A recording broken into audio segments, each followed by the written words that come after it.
event that we will have until we take a break during the summer. So we won't have any more during the summer unless I have a special presentation, which if I am able to have that one during the summer, I hope we have a standing room only crowd for that one.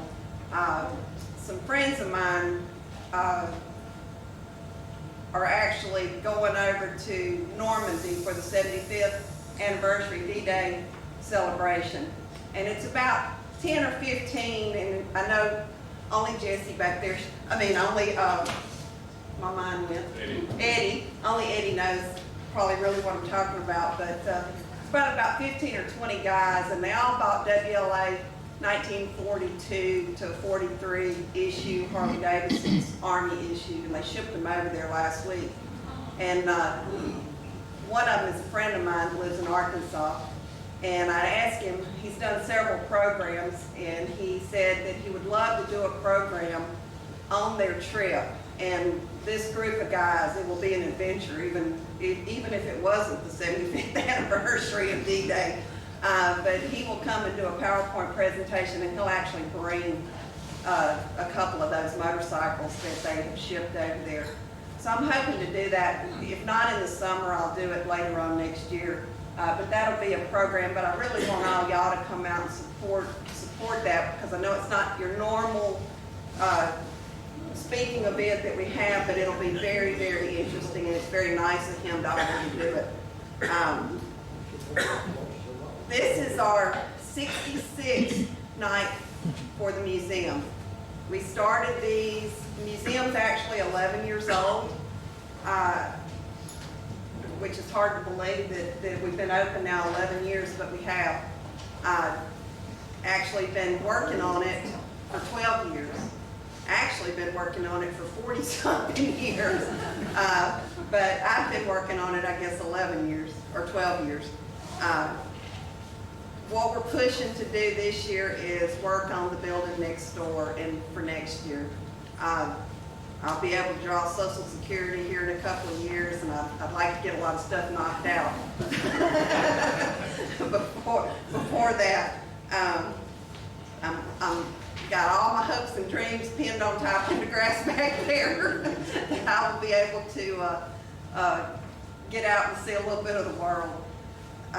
So hopefully within the next 2 years, we're doing a hard push to get that building fixed, finished. We've got a lot of stories to tell, and if you walk around in here, you can see we're out of room, in here to tell any more stories. But we've got a ton of stories, and every day I find out new stories that need to be told. And so that's what we're working on. So I hope all of you can come back to the September fundraiser.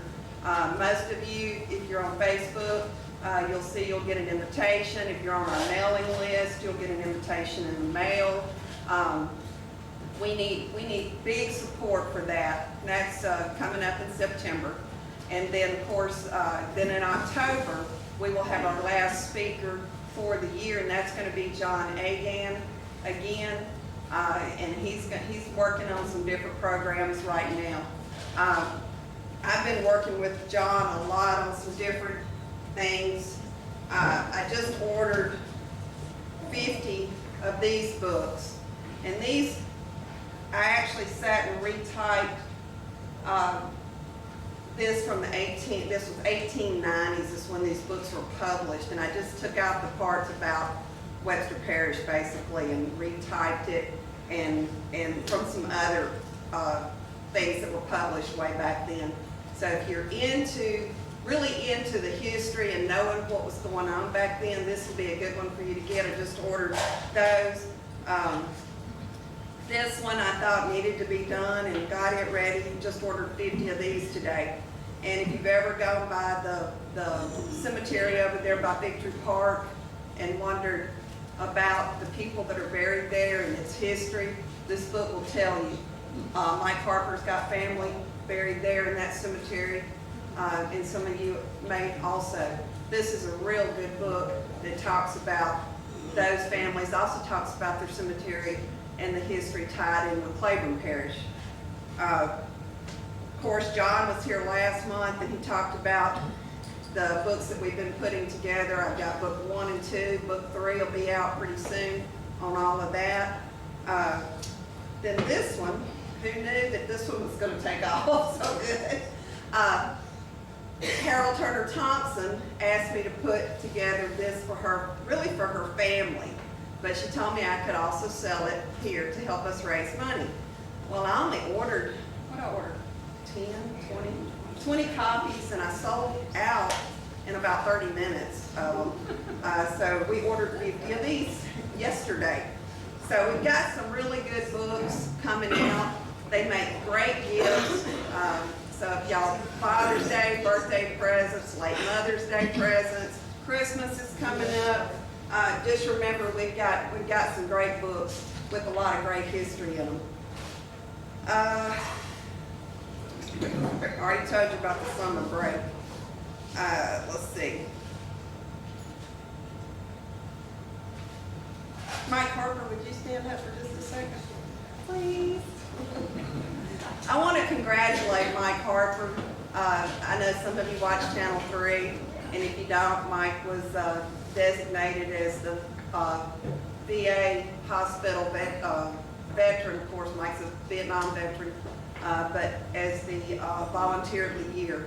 And Mike does, I know, a lot of work over there, and it's kind of his passion. So I'd like to congratulate Mike for doing it.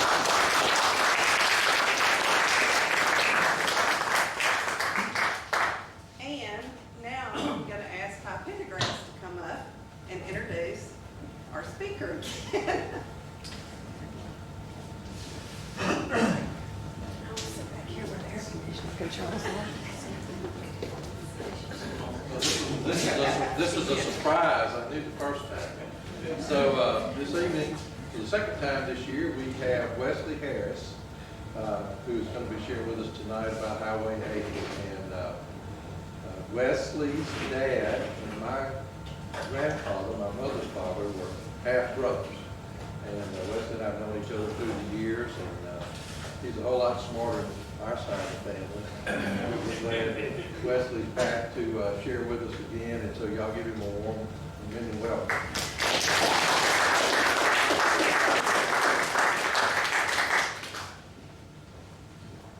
Thank you. It's great to be back at the Door Chief Museum.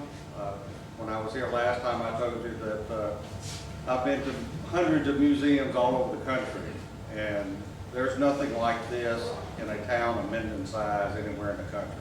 You've got an amazing facility here, and I'm being very appreciative of it. Thanks for inviting me back. I don't know if it's by popular demand or give me a second chance to get it right. So, our topic tonight is U.S. Highway 80. My daughter asked me yesterday what I was going to be talking about today, and I told her Highway 80, and she said, I don't understand. I said, well, it's part of transportation history. And she said, well, that sounds really boring. So hopefully it won't be really boring tonight.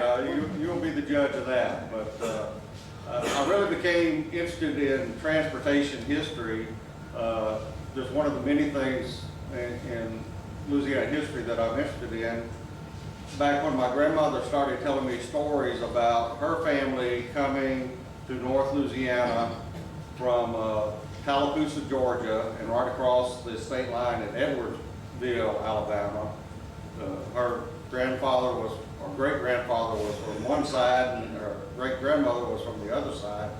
And they loaded up the family in the early 1860s on a two-wheel ox cart and headed west, and settled in what was then Jackson Parish, is now Lincoln Parish. But in hearing those stories, it kind of enticed me to learn a little bit more about how people came across the country. You know, in the early 1800s in Louisiana, most of the traffic was north-south because you used the waterways because there weren't any roads. It wasn't until maybe 1840s, 1850s that there was really any thought of trying to build roads east and west across North Louisiana. And the first one was what was at that point called the wire road because the telegraph wire was strung alongside that road. It went from Vicksburg through Monroe, Vienna, and on west to Shreveport and into Texas. Prior to the Civil War, they started building a railroad. Initially, it was called the Vicksburg, Shreveport, and Texas Railroad. And it got as far as the Mississippi River to Monroe when the Civil War broke out. Well, they didn't finish it until 1884, long after the war had ended. So steadily, the transportation options across North Louisiana are improved. It wasn't until the mid-19-teens, like 1914, 1915, that anybody started thinking about a real highway across the South from coast to coast. And US Highway 80 is what grew out of that effort in the early 19-teens. Initially, Highway 80 was just a series of roads. The designation US 80 didn't happen until the 1920s. But around 1914, there were some people in Savannah, Georgia, which is on the Atlantic coast, and another group of people, completely independent of them, in San Diego, California, both started thinking about how they could promote their cities and get people to come there instead of other places by trying to create a highway from one coast to the other. And when those efforts were made, it really was not on a federal level or even a state level. It was local cities and counties and parishes working together to try to build a connection of roads to create this highway. What is the most famous highway you've ever heard of in America? Why is it the most famous? Route 66 had a TV show and a song. Highway 80 didn't have that. So 66 is much better known, but some people that have really studied the history of Highway 80 tell me that there were many more people who went west on Highway 80 to start a new life in California or points west of here on Highway 80 than they did on 66. 66 only ran from Chicago to Los Angeles. Highway 80 ran from Savannah, Georgia to San Diego.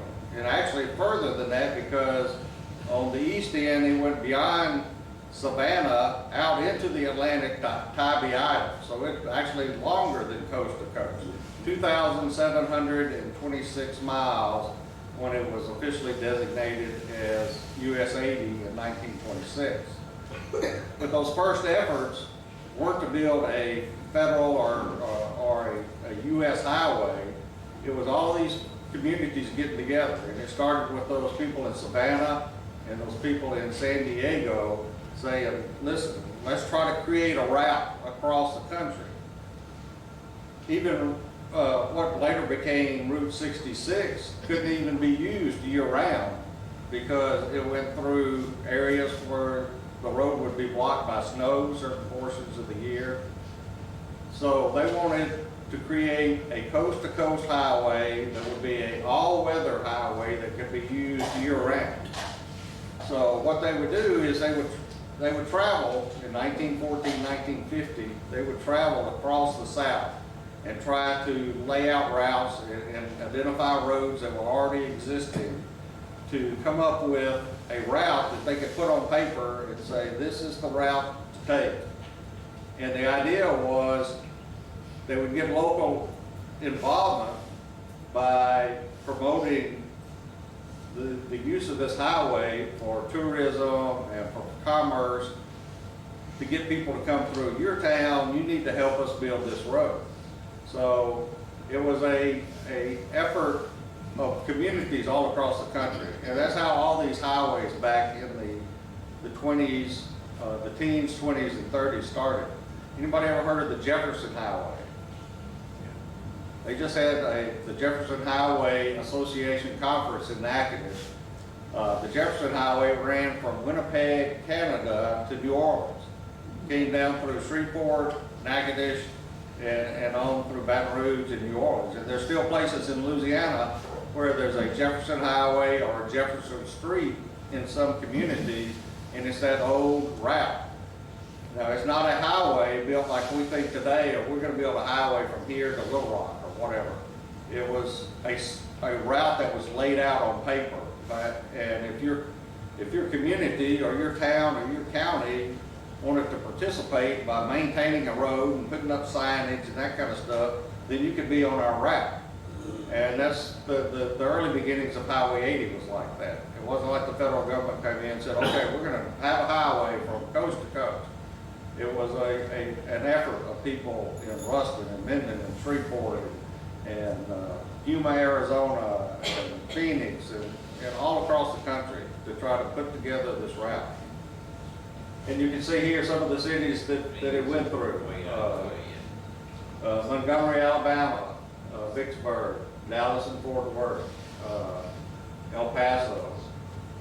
And you know, it kind of zigzags around. It's not straight, so it's not like somebody came through and built it. They tried to use roads that were already in existence to create this highway. Of course, when you came across the south, you deal with swamps. There was a lot of swampy land between the Mississippi River and Monroe. When you got further west in Arizona and Southern California, parts of that early road were built out of planks because it was nothing but sand. And again, they didn't come through and pave a road. They were trying to use existing roads, but where there was no road, they laid out boards. Of course, that's not a great option, but it was the only option to get across some of those sandy deserts. This is a part of an early travel guide. Of course, they didn't have any GPS. There were no federal signs that said US 80 or I-20 or whatever, so you had to have a guide, and there had to be signposts to tell you where to go. And when you get to these cities, like this is the route between Tucson, Arizona, and Florence. And there's no road names, there's no street names. I mean, if you go back and look at early newspapers from Minden or Ruston or some of the smaller towns in North Louisiana, if it's Jack's General Store, it doesn't tell you what street it's on because everybody's supposed to know because there's really only one street. So they would use mile markers and these travel guides to help people navigate. Because it's not like you've got a clear highway. There's lots of twists and turns, and you've got to turn here and go down 3 blocks and turn left to stay on what they designated as the highway. Now, initially, this highway, most of this highway was called the Dixie Overland Highway. Many of you have probably heard that term before. When it got further west, though, sometimes it was called the Old Spanish Trail. It was called the Broadway of America. A lot of different names were used to designate this highway. But the Dixie Overland Highway was the main name simply because it went across the south. Either by coincidence or on purpose, what became Highway 80 went by scores and scores of military facilities. But that makes a lot of sense. Some of these were in existence before this highway was created, and it would make sense to take the highway by those military facilities. And some of them were built after Highway 80 was designated, which would indicate that it was a very important thoroughfare and used a lot by the military. This is just a short list of the many military facilities that were within either on Highway 80 or within a block or two of Highway 80 from coast to coast. When you get to Louisiana, you have the Selman Army Airfield, which was in Monroe. When you cross over into West Monroe, there was a POW camp on Highway 80 where the West Monroe City Hall is now. You get a little further down, Camp Ruston, the big POW camp in Lincoln Parish was just off Highway 80. Of course, you have the ammunition plant that was here, and in Barksdale, you know, and it was like this all the way across the country. You just went from military base to military base. There have been a lot of historical events that have happened on Highway 80. You may have heard of the Selma marches with Dr. Martin Luther King. They marched from Selma to Birmingham in the mid-60s. And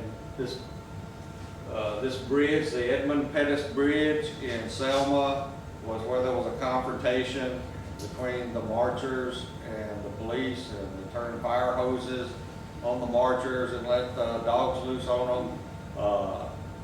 It's in every history book, and it's you know, one of the defining events of the civil rights era. But that's on US 80. The picture on the right is the bridge today, and obviously it's virtually unchanged. But there's actually a national park that really extends the length of that highway on US 80 from Selma to Birmingham, with stops along the way with historic markers, because it was like a 5 or 6 day march to get from Selma to Birmingham. So there's museums and markers along that route on Highway 80.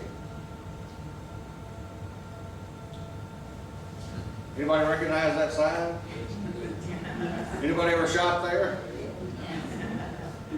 Big Town was the first indoor shopping mall in the southern or southwest United States. It was built in 1959, existed for almost 50 years. It was the place to shop for Dallas, Mesquite area residents. It was where you went to Montgomery Ward and JCPenney and Sears, and it was a big deal to have all those stores in one location. Bowling alley, you know, I can remember as a kid when we go to Dallas, you go right by that on Highway 80, and you still go right by there. I think the poster's still there. I don't think the sign is there anymore. The mall is long gone now. I think there may be one building left of that complex that was there. But it was definitely a landmark for people that were traveling on Highway 80. You go a little bit further down Highway 80 and then to Dallas, and you pass this building, the Dallas School Book Depository. President Kennedy was assassinated on Highway 80.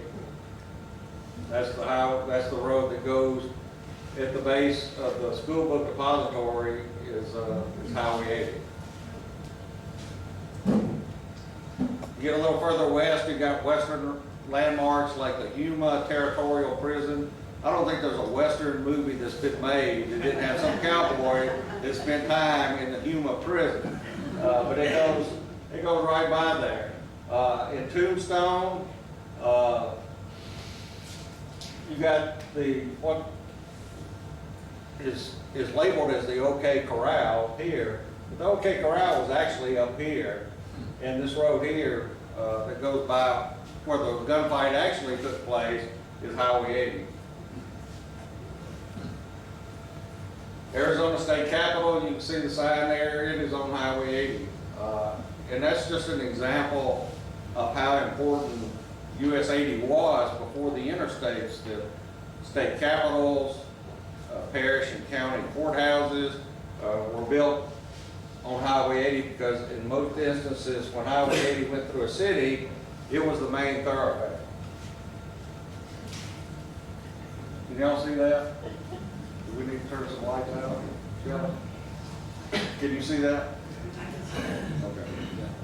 That's pavement of whole Highway 80 to the east of Monroe. There's still places where the old original roadbed is different from the current roadbed of Highway 80, and that's just one of the spots where you can still see the original pavement of when it was paved, probably in the 1930s. These are just some various scenes from locations on Highway 80 in Louisiana. when you go through Rayville and Delhi, and Tallulah, and Monroe, and Ruston, and Minden, and Arcadia, and other towns and cities that are on Highway 80, just about every theater, motel, restaurant, college, you name it, they were all on Highway 80. Because as I said, it was the main thoroughfare in most of these cities.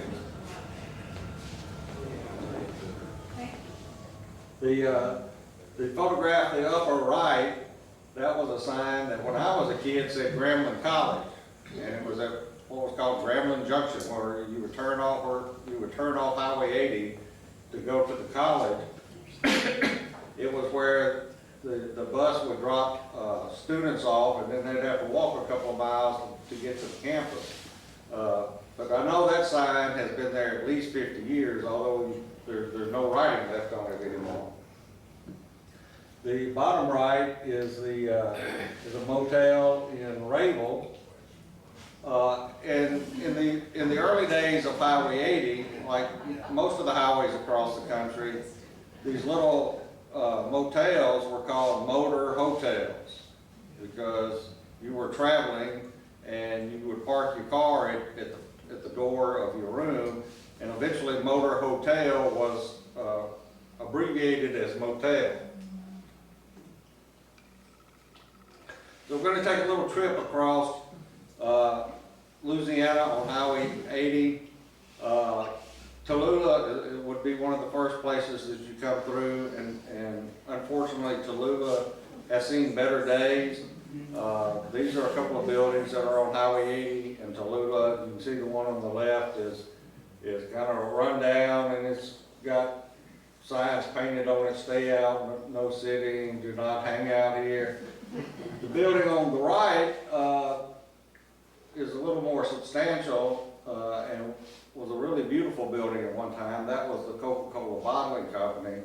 And back in those days, as many of y'all probably know, each little town really had its own bottling company where your Coca-Cola was made there in the town. It wasn't shipped in from Jackson, Mississippi like it is now.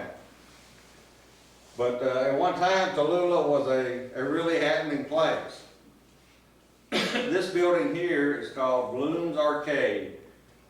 It was actually two parts. This part is a movie theater, and then the right side shows what some people say is the first indoor mall in the country. It's a long hallway, but these doors that you see to the right and left went into shops. And that Bloom's Arcade was an indoor mall, the first one in the United States. Of course, in the late 50s and the 60s, it started to run down, and it was unoccupied for a long time. And about 10 years ago, there were efforts to renovate it, and now those former little stores in that mall have been turned into apartments. So it has been restored.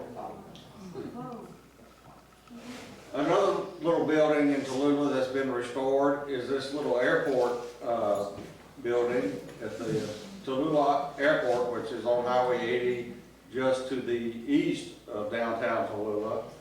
And its claim to fame is it's really the home of Delta Airlines. This is where Delta Airlines was started, was at this little airport. Started out as crop dusters. This is in the Smithsonian Institution. This is the forerunner of Delta Airlines, this crop dusting plane. That's why it's in the Smithsonian. Eventually the offices were created in Monroe, but they first flew out of this airport in Tallulah. And of course, Delta Airlines stayed in Monroe in an office building on Highway 80 until the early 70s, and when they moved to Atlanta. This is Monroe in the 1940s, early 1940s. This is Highway 80. This is DeSeard Street. If you've ever been to Monroe, this is DeSeard Street was Highway 80. And much later it was moved to Louisville Avenue, where it is today.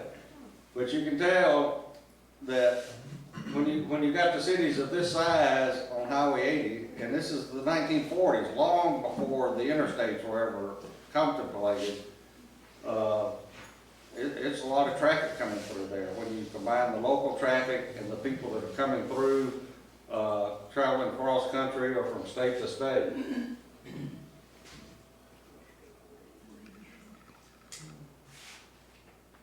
Get a little further down the road, you have Ruston, and I picked up these two photographs to illustrate how important Highway 80 was to these small towns in North Louisiana. The photograph on the right is a car dealership that was on Highway 80. That building was just torn down here in the last couple of years. But Ruston had 3 car dealerships. They were all on Highway 80. There were a couple of banks in the 40s, 50s, 60s, until the interstate came through. They were on Highway 80. Virtually every restaurant, bank, drugstore, the movie theater, the drive-in theater, all of that was on Highway 80. And when you get to the next town and the next town and the next town, that's the way it's going to be. Those major commercial establishments were on Highway 80 because you not only wanted to cater to the local community, but you wanted the business to those millions of travelers that were coming through on Highway 80. Back in the 1930s, Ruston started planting crepe myrtle trees, hoping that the beauty of the crepe myrtle trees in the summertime would cause people to stop and buy their gas, spend their money in Ruston, rather than going on down the road. So there were efforts in every town to try to get people to stop, and you'll see a picture from Minden here in just a moment to give you an idea of the advertising that was done to try to get people to spend a little money in their town. This photograph,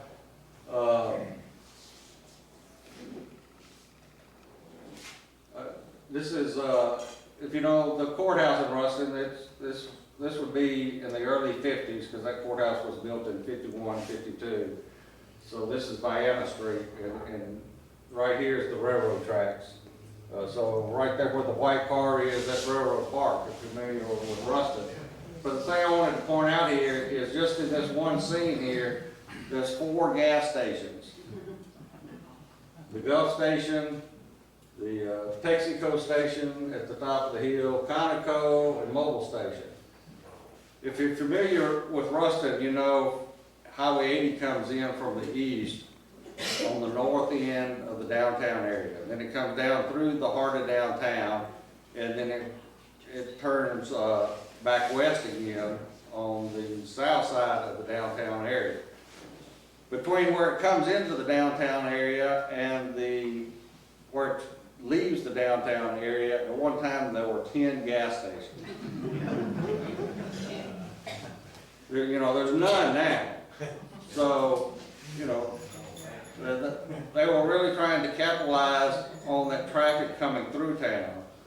Ruston didn't need 10 gas stations to take care of the local community, but it did need them to try to capture some of that traffic that was coming through on the highway. You got a little bit further down the road, this is in Selmsboro. This is one of the oldest photographs I found on Highway 80. This was from 1928. This is a service station slash general store type location that was in Selmsboro. The foundation of this store is all that's left today. But this would have been typical of the smaller towns on Highway 80 as you cross the country. This is a service station that probably closed in the 70s in Arcadia. Of course, when I-20 came through, it put a lot of these small stores and gas stations out of business. That's why there's no gas stations in downtown Ruston anymore. It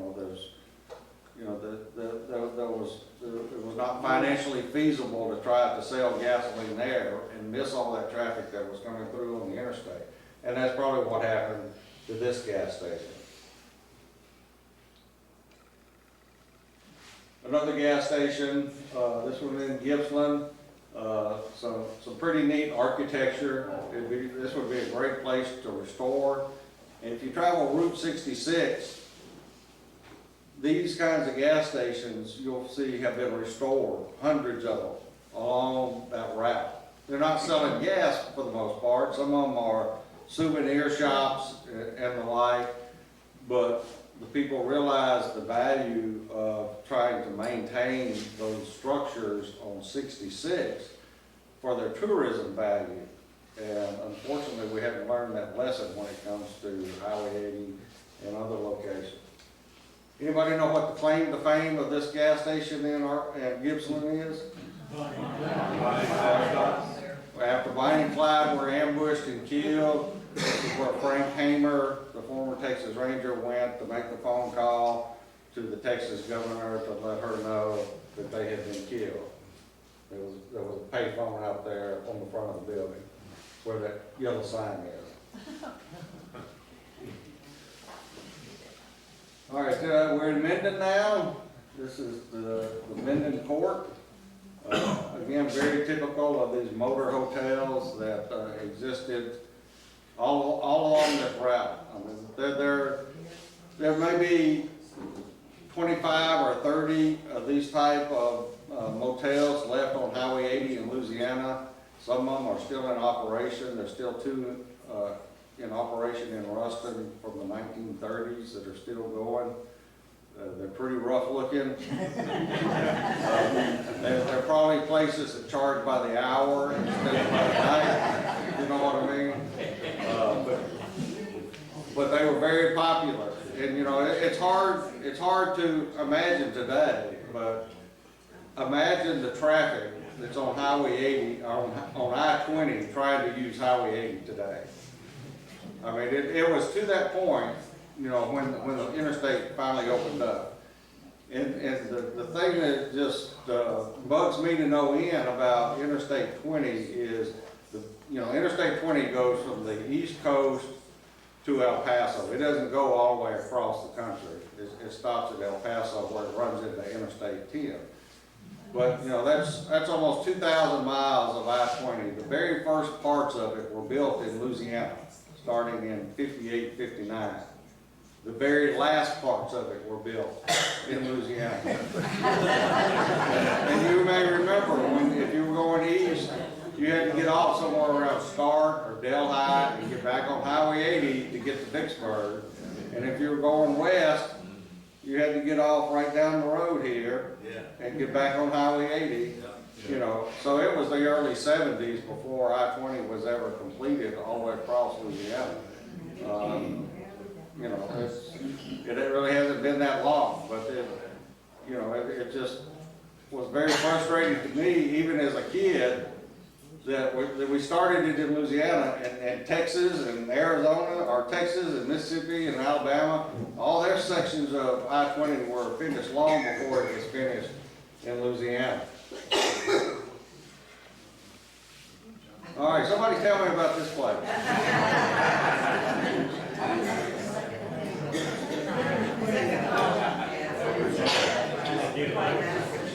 All right, what I'd like to do now is I just got a couple of slides from Minden, but if anyone would like to share just not your life history, but just a short story of something you remember about a location on Highway 80 or something out of the ordinary you saw on Highway 80, I would love to hear. Who's first? Yes, ma'am.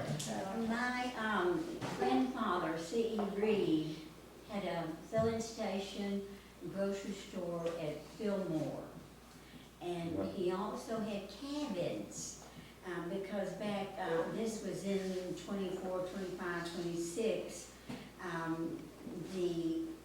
it took all day to travel from Minden to Shreveport. And so my mother worked in the grocery store in between before school and after school. Well, my father, who is Zach Martin's father, was Zachariah, and they had dirt trucks, logging trucks, and they were working for Highway 80 for the dirt business. And he would stop in at the grocery store to get a cold drink or whatever while he was doing this, and met my mother. And they married in 26 and moved to Minden, because he was from Minden. But I have very few pictures of, you know, the filling station and the little cabins. But that was C.E. Reed and Zach Martin. Thank you. I forgot to mention, but I'm glad you brought it up, there were tourist cabins all along Highway 80. There were some that were in Ruston up until the mid-80s. You know, they had been abandoned for a long time. But some of y'all may have heard of Johnny Maxwell. He was president of Ruston State Bank, built the Holiday Inn in Ruston. His family started with what was called Mr. Maxwell's Cabins. They're at the intersection of Highway 80 and Louisiana Highway 33 on the east side of Ruston. And, you know, that was the way some people traveled. They would stop at these little cabins where you could, where you'd have a hot plate or something and you could cook supper in your cabin. I think the last of those in Ruston were torn down about 85 or 86. But they were very, very popular as accommodations as you travel across Highway 80. So somebody tell me some Dairy Queen stories. Root beer, the A&W root beer stands out more to me. I didn't care for ice cream, so. But when A&W root beer came to Minden, I guess in 55, 56, we thought we had arrived. The people that owned A&W were probably pretty smart businessmen, because A&W in Monroe was on Highway 80, the one in Ruston was on Highway 80, and obviously the one here. Yes? I was just gonna say, kid, Westside, everybody knows the Westside Elementary School was up there, so I was on the wrong side of the track, you know, it's east side and west side. But my grandmother lived up the hill there, and we lived not far from there, and Calvary Church is right across the road there. So the Dairy Queen, I knew it intimately, because I knew where those nickel cones and ice cream were. Wednesday night, that would be I'd be sure to go to church because I'd get my nickel ice cream. But in the summertime, I'd play Little League Baseball over there behind Westside. And after practice, we'd go down there, and that was one of the big things, to get our 25-cent milkshake. So, and then everybody knows here too, that later on, it was between, when you got your car and you were able to ride, you'd go from Dairy Queen and back over to town to the Super court. Yeah, Super court. yeah, the coffee company there. So anyway, that really brings back old times there. Right. Anybody else? Yes, ma'am. My first husband throughout high school drove the dilly wagon after school. And that was the wagon that would sell the little dilly bars. You know,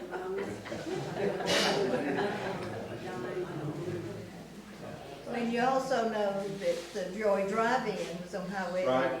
And that's where Elvis saw his name in lights, is what I have been told, on the marquee, because he performed there using Mr. Allman's flatbed truck trailer for stage. I was there, I witnessed that. Yeah, Elvis is very closely connected to Highway 80 at a number of points. No, that's Highway 80. Okay, somebody tell us about this building.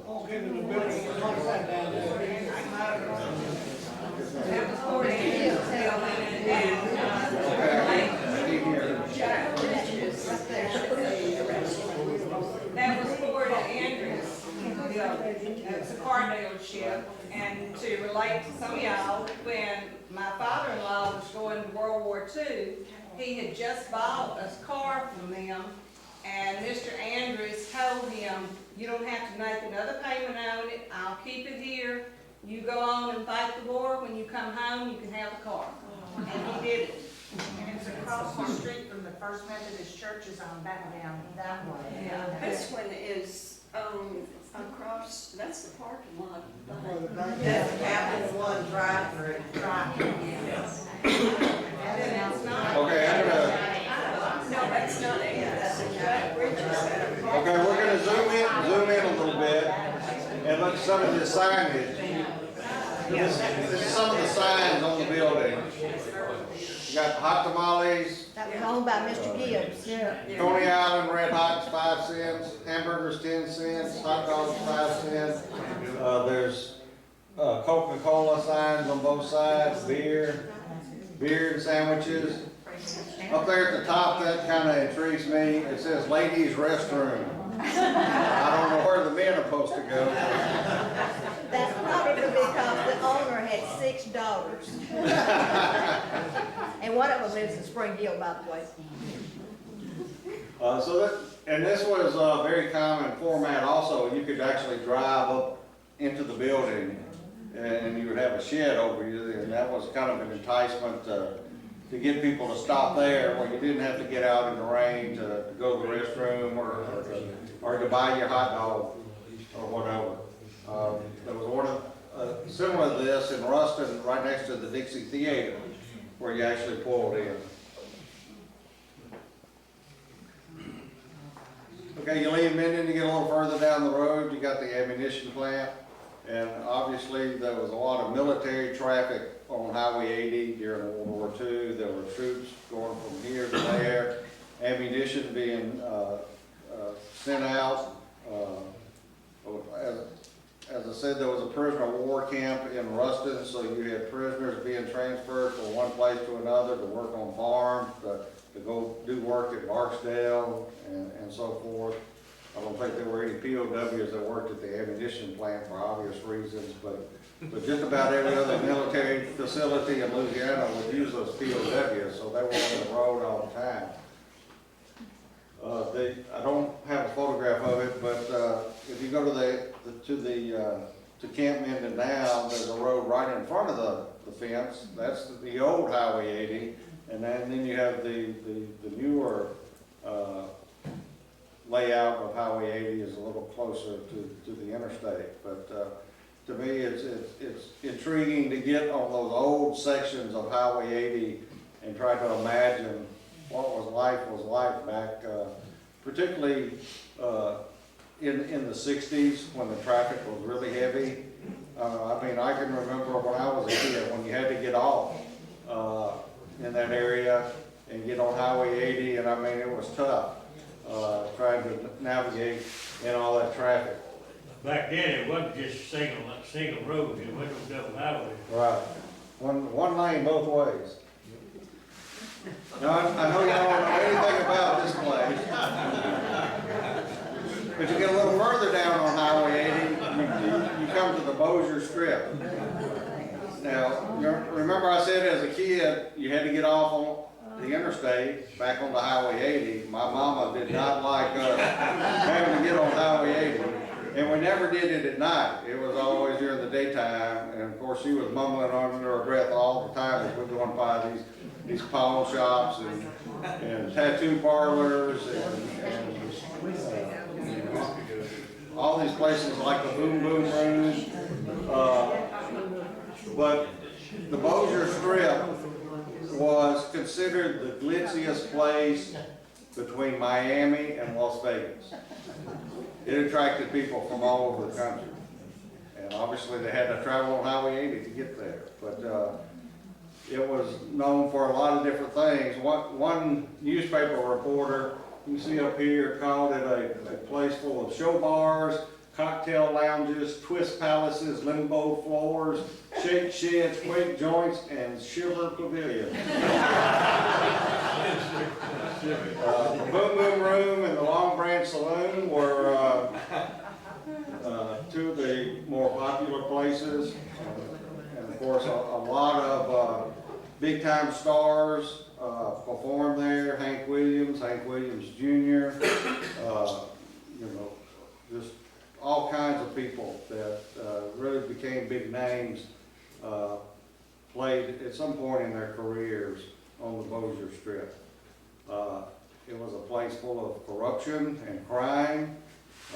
Organized crime was alleged to be involved in a lot of these places. There were fights between politicians and law enforcement on what level of enforcement to engage in that area. Mayors would either be protecting these places or getting a picture in the paper, smashing up pinball machines and those kinds of things. So, it was a pretty wild place with a lot of neon, and a lot of stories. I know y'all don't have any of those stories. But it was definitely an interesting place. And of course, being close to an Air Force base where you had people looking for something to do, it was pretty wild at times. The legal age for getting drinking in Louisiana, when I was 19, I think it was, I had a job in Opelousas. I was legal age to buy whiskey in Louisiana. It didn't change. It didn't change to. Yeah, it hasn't been changed that long, because when I worked for the Western Police Department in the 80s, it was still 18. Well, we used to have the first chance on 80, first chance, stop in package liquor. We'd go through there at night, and then we'd check the ID, and then we would try to take a case of beer and make it to Boulder Strip. We hardly ever made it. Okay, you cross the Red River into Shreveport, and, there's just all kinds of landmarks on Highway 80, but I just wanted to focus on an area out on the west side of Shreveport. The red arrows show Highway 80 as it is today. Down at the lower part, you can see Interstate 20. But Highway 80 went right through the heart of downtown Shreveport. When it gets out in this area, it's called Greenwood Road. And that's the fairgrounds you see there. The yellow arrow points to the State Exhibit Museum, which is one of the more unique museums in the country. It's built in a circle, so as you're walking through the museum, you end up back where you started, and it's got some amazing dioramas, mostly showing agricultural scenes, little figures picking cotton or cutting timber. They probably would not be politically correct in today's world, but they are meticulously made. There's just all kinds of great items in this museum. If you've never been over there, it's owned by the state of Louisiana. It's free, and it was built on Highway 80 to take advantage of the tourists that would come through on 80 before the interstate was built. The pink arrow points to the Hirsch Coliseum, And the land was cheap. where a lot of famous musicians played over the years. The green arrow points to Independence Stadium, which for many decades was home for the state fair game between Louisiana Tech and Northwestern. And when the Independence Bowl was started, they would honor an individual each year with their Spirit of Independence Award, which has been given to General Omar Bradley, John Wayne, and many other famous people. The photograph on the left is one of the buildings that was on the fairgrounds at one time. And again, the fairgrounds was built there to take advantage of the highway that went through, because that was the main thoroughfare even before the idea of the Dixie Overland Highway or Highway 80 came to be. But this was one of the exhibit buildings that was on the fairgrounds property at one time. And the foundation of that building is still visible out there next to that state exhibit building. But, We think it's still long gone. standing. We think it's still standing. The red brick, There is a red brick. I don't think it's this building. It's one that looks like one. Yeah, the architectural historian that provided me this photograph says that this building is gone now, but it was built around 1911, 1912, and was torn down in 1963.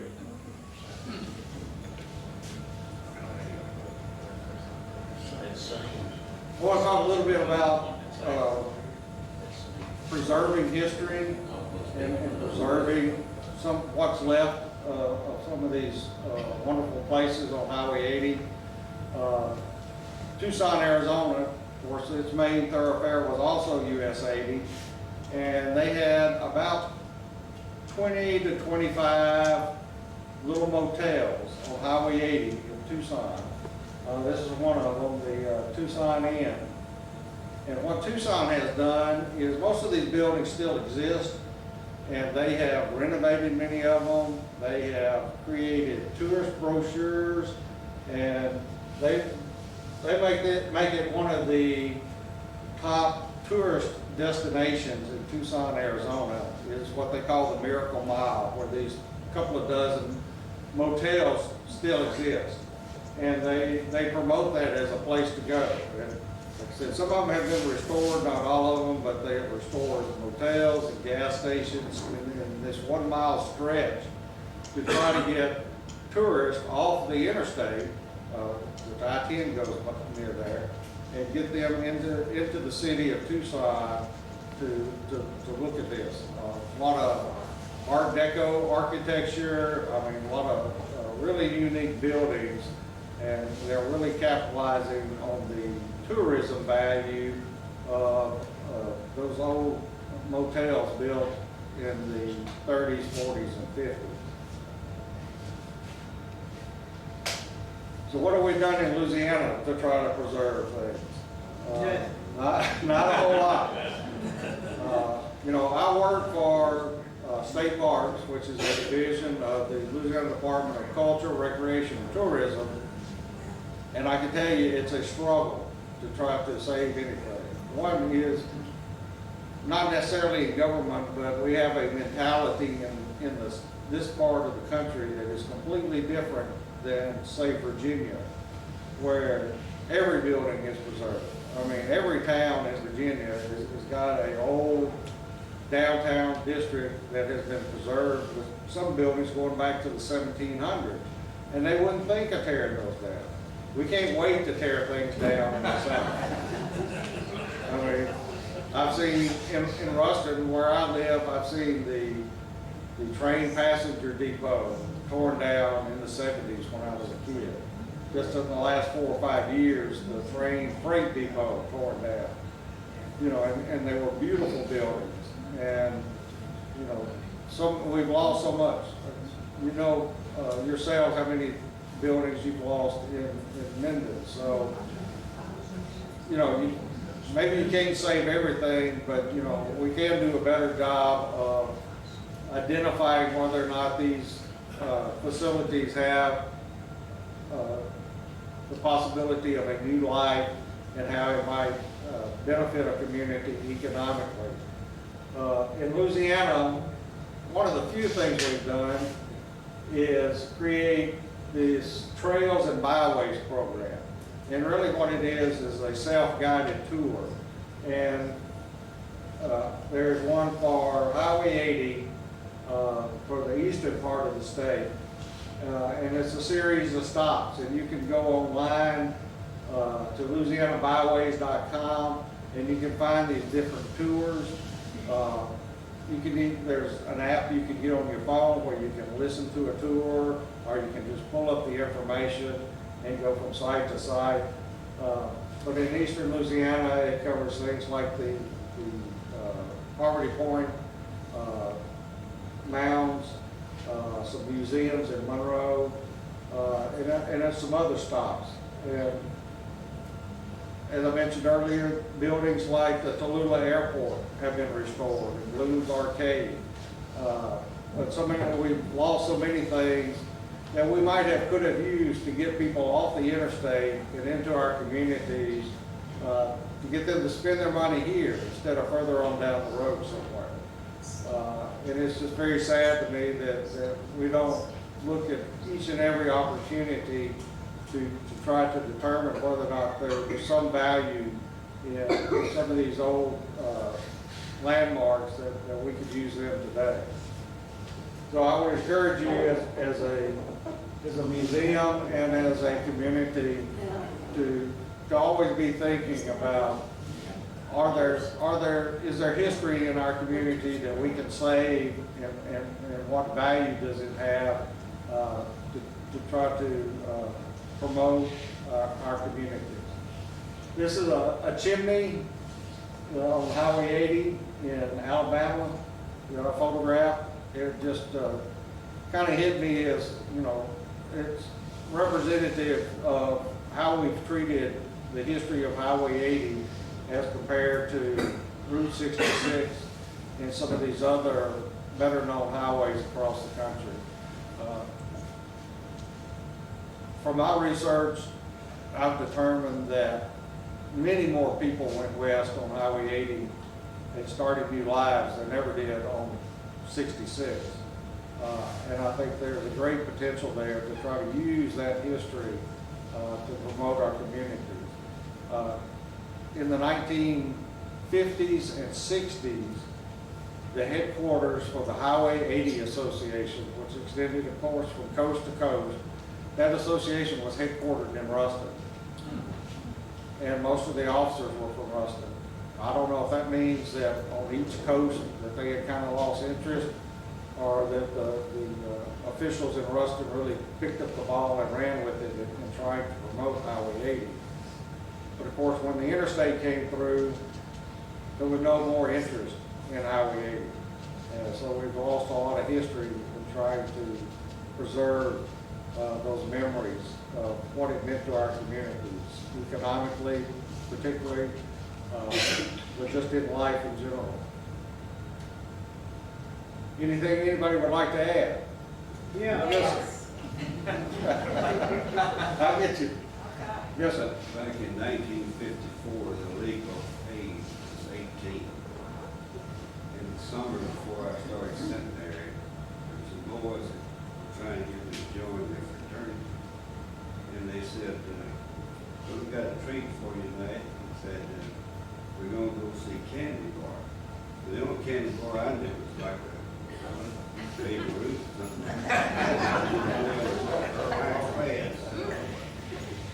Gangster owned place real close.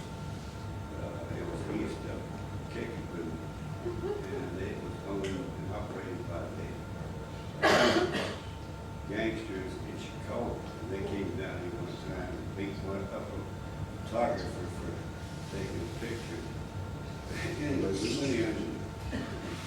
I didn't drink, and anyway, I found out that Candy Bar was a fancy name for this stripper. And I didn't know back there, and I sure didn't know anything about strippers. Anyway, I sat through the performance.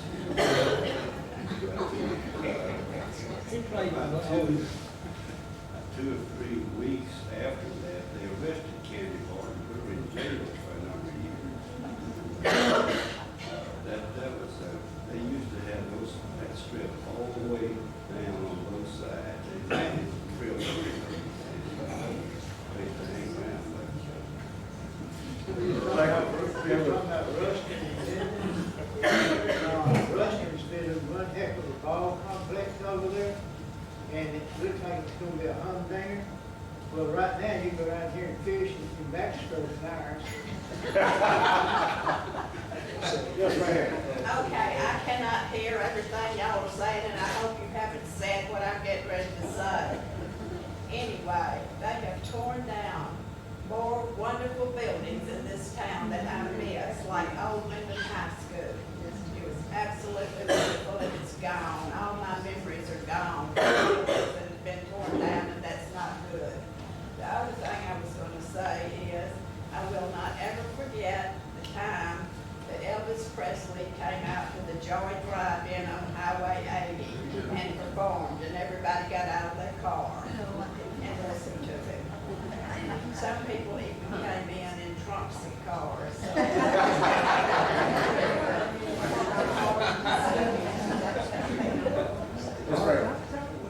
You mentioned Johnny Maxwell from Ruston.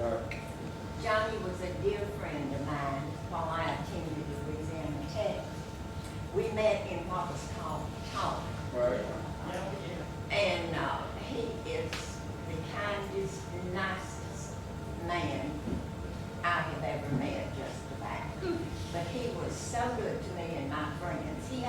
convertible. And we got in the convertible and didn't want to get out. And John took us on many excursions, not just in Russell, but in Monroe and also in Mississippi, or wherever we said, John, we think we'd like to tour whatever.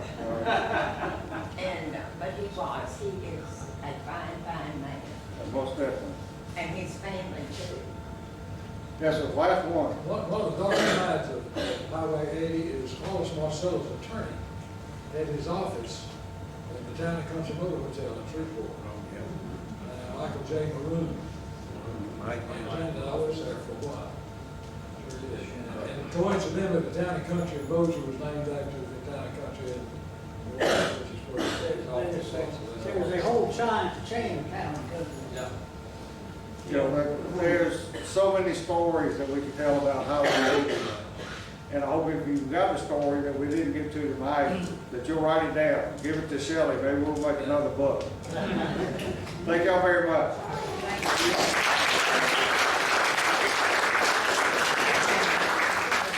I've got some of my books here. I know a lot of y'all bought books last time, but you need to buy one for your friend this time, especially if you enjoyed it. Thank you very much.